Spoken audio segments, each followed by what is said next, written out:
शुभ प्रभात दोस्तों, मैं Amit sir Aksharabad government school of scholars Armori की तरफ से।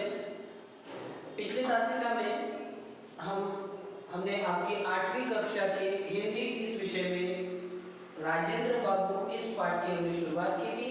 पिछली तासिका में हमने ये देखा कि डॉक्टर राजेंद्र प्रसाद जो हमारे भारत के प्रथम राष्ट्रपति रह चुके हैं, उनको लेखिका पहली बार पटना रेलवे स्टेशन पर मिली।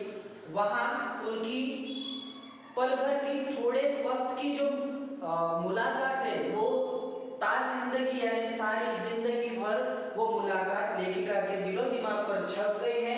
उसके बाद लेखिका ने बताया कि राजेंद्र बाबूजी का व्यक्तित्व कैसा था, उनकी देह यष्टि कैसी थी, उनका पहनावा कैसा था, इस पर उन्होंने प्रकाश डालने की कोशिश की। आगे हम देखते हैं कि लेखिका बताती है कि उनकी जो वेशभूषा है, उनके जो कपड़े लत्ते पहनने का जो तरीका है, वो एक ग्रामीणता तो दृष्टि को और उलझा देती है। मतलब उनको कोई भी व्यक्ति देखेगा तो उनको देहाती समझेगा, एक छोटे से गांव से, खेड़े गांव से रहने वाला आदमी समझेगा। मतलब उनकी तरह से छोटे गांव में लोग जिस तरह से कपड़े पहनते हैं, उनकी तरह से उन्होंने कपड़े पहने हुए थे या वो पहनते थे। खादी की मोटी धोती ऐसा फेटा देकर बांध दी गई थी कि एक और दाहिने पैर पर घुटना छूती और दूसरी ओर बाएं पैर की पिंडली। यानी उनकी जो धोती थी वो खादी के कपड़े से बनी हुई धोती थी। जिस तरह से महात्मा गांधी जी खादी के कपड़े पहनते थे, उसी प्रकार उन्हीं के विचारों पर चलने वाले डॉक्टर राजेंद्र प्रसाद जी भी खादी के कपड़े पहनते थे। उनकी जो धोती थी वो खादी से बने हुए कपड़े की थी और वो धोती इस तरह से पहनी हुई थी कि एक बाजू यानी दाहिने पैर को छूती हुई, यानी हमारी जो दाहिना पैर है यानी राइट लेग्स जिसको पैर बोलते हैं, वो नीचे तक थी एक साइड, और दूसरी जो लेफ्ट साइड यानी बाएं पिंडली को छूती थी, यानी वो थोड़ी सी ऊपर थी, यानी असमतोल। एक पैर जो था वो नीचे तक घुटनों के नीचे तक और दूसरी पैर की धोती आगे तक थी। इस तरह से आप इमेजिन करके सोच सकते हैं, और आपने इस तरह से बहुत से लोगों को धोती पहनते हुए देखा होगा। आगे कहते हैं कि मोटे खुरदरे काले बंद गले के कोट में ऊपर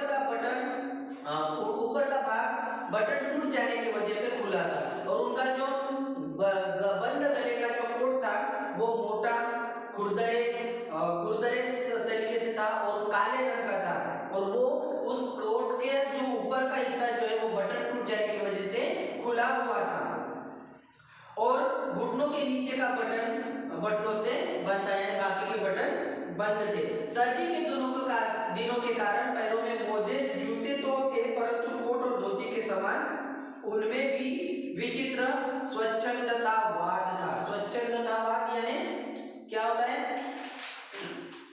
स्वच्छंदतावाद यानी मनमाना, यानी अपने मन के मुताबिक उन्होंने मोजे पहने थे। जिस तरह से उनके कोट और धोती में असमानता थी, उसी प्रकार उनके जूते जो पहने हुए थे, उनके जूतों में भी असमानता दिखाई देती थी। उसमें क्या बताया गया है? एक मोजा जूते पर उतर आया था, यानी वो जो सॉक्स था, मोजा था, वो उसकी इलास्टिक ढीली हो जाने की वजह से वो नीचे अपने पैरों तक आ गया था, और दूसरा बराबर टाइट होने की वजह से वो सही तरीके से रखा हुआ था, यानी असमतोल। यानी जो सॉक्स पहने हुए थे वो एक तो नीचे तक आ गया था और दूसरा ऊपर तक बराबर फिट बैठा हुआ था। मिट्टी के पर से न जूतों के रंग का पता चलता न रूप का।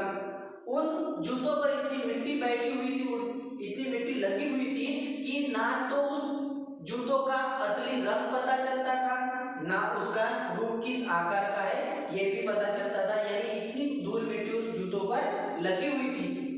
गांधी टोपी की स्थिति तो और भी विचित्र थी। गांधी टोपी जो उन्होंने पहनी थी वो अलग ही तरीके से पहनी हुई थी, क्योंकि वो टोपी जो थी देखकर लगता था मानो वे किसी हड़बड़ी में चलते चलते आ गए हो, यानी जल्दी में जल्दबाजी में उन्होंने तैयारी की हो और इस तरह से पहनावा पहनकर वो आ गए हो। अतः वो जो टोपी थी वो किस प्रकार की देखो, उसकी आगे की नोक बाई भौहें के ऊपर यानी जो आईब्रो है, बाई आईब्रो उसके टोक तक आ गई थी यहाँ तक, और नीचे और टोपी की कोर माथे पर पट्टी की तरह लिपटी हुई थी, यानी यहाँ तक टोपी ऐसी फैली हुई थी उनके माथे तक, उनकी आईब्रो तक। अतः जहां जिस स्थिति में अटक गया वह उसी स्थिति में अटक रहा, यानी हड़बड़ी में उनको देखने के बाद कोई भी यह पता लगा सकता था कि वो जल्दबाजी में अपनी तैयारी करके यहाँ पर पहुंचे थे। उनकी मुखाकृति देखकर अनुभव होता था मानो इन्हें पहले कभी कहीं देखा है। कोई भी इंसान अननोन पर्सन जब पहली बार राजेंद्र प्रसाद जी को देखता था तो उनके दिल में एक ख्याल आता था कि मैंने इस इंसान को, इस शख्स को पहले, इसके पहले भी कहीं तो भी देखा है। उनके शरीर की संपूर्ण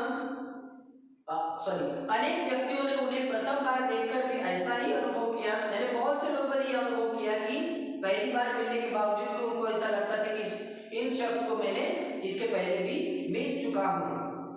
बहुत सोचने के उपरांत भी उस प्रकार की अनुभूति का कारण समझ में नहीं आ सका। बहुत सब लोगों ने ऐसे सोचा कि मुझे ऐसा क्यों लगा है कि मैं इनसे पहले भी मिल चुका हूँ, और इसका कारण आज तक उन लोगों को पता नहीं चला। राजेंद्र बाबू की मुखाकृति ही नहीं, उनके शरीर के संपूर्ण गठन में एक सामान्य भारतीय जन की आकृति और गठन की छाया दिखती थी। सिर्फ उनका चेहरा ही नहीं तो उनके पूरे शरीर की जो रचना थी उनको देखकर भारत के सर्वसामान्य लोगों की तरह एक आम इंसान राजेंद्र बाबू भी है ऐसा कोई भी देखने पर कह सकता था। उनको देखने के बाद वो एक सामान्य भारतीय नागरिक की तरह लगते थे। इस तरह से उनकी देह यष्टि, उनकी शरीर यष्टि थी। अतः उन्हें देखने वाले को कोई न कोई आकृति या व्यक्ति स्मरण सहसा हो जाता था और यह अनुभव करने लगता था कि इस प्रकार के व्यक्ति को मैंने पहले कभी मिला हूं या हम मिले हैं। आकृति तथा वेशभूषा के समान ही वे अपने स्वभाव और रहन सहन में भी सामान्य भारतीय या भारतीय कृषक, यहाँ पे जाहिर करने वाली बात है भारतीय कृषक यानी किसान, भारतीय किसान का एक प्रतिनिधित्व कर रहे थे, ऐसा पता चलता था, महसूस होता था, क्योंकि उनकी शरीर की जो आकृति थी, उनकी जो वेशभूषा थी, उनका जो पहनावा था, उनका जो रहन सहन था, इन सारी चीजों को देखने के बाद ये निश्चित तौर पर हम कह सकते थे कि एक वो सच्चे भारतीय तो है ही, लेकिन एक भारतीय किसान का नेतृत्व करने वाले व्यक्ति हमको महसूस होते थे, प्रतिनिधित्व करने वाले व्यक्ति महसूस होते थे। प्रतिभा और बुद्धि की विशिष्टता के साथ साथ उन्हें गंभीर संवेदना प्राप्त हुई थी, वही उनकी सामान्यता को गरिमा प्रदान करती थी। गरिमा यानी चकाचौंध, उनकी चार चांद लगा देते थे उनकी इस व्यक्तित्व में। ऐसा वो क्यों कहते हैं कि उनको देखने के बाद एक सामान्य इंसान की झलक उनमें दिखाई देती थी। एक राष्ट्रपति होने के बावजूद एक सर्वसामान्य खेती बाड़ी करने वाले कृषक यानी किसान की तरह वो लगते थे, लेकिन प्रतिभा उनकी, उनमें जो टैलेंट था, उनकी जो बुद्धिमत्ता थी, उनकी होशियारी थी, इनके साथ साथ उनके अंदर एक गंभीर संवेदना प्राप्त हुई थी, यानी एक गंभीर संवेदनशील व्यक्ति की तरह वो बिहेव करते थे। उनका बिहेवियर था, मतलब एक सेंसिटिव पर्सन होते। यही चीज, उनका जो संवेदनशीलता जो है, यही उनकी उनकी विशिष्ट वैशिष्ट्य को एक गरिमा प्रदान करती थी, उनको चार चांद लगा देते थे। आज के लिए बस इतना ही। इसके आगे का पोर्शन हम अगली तासिका में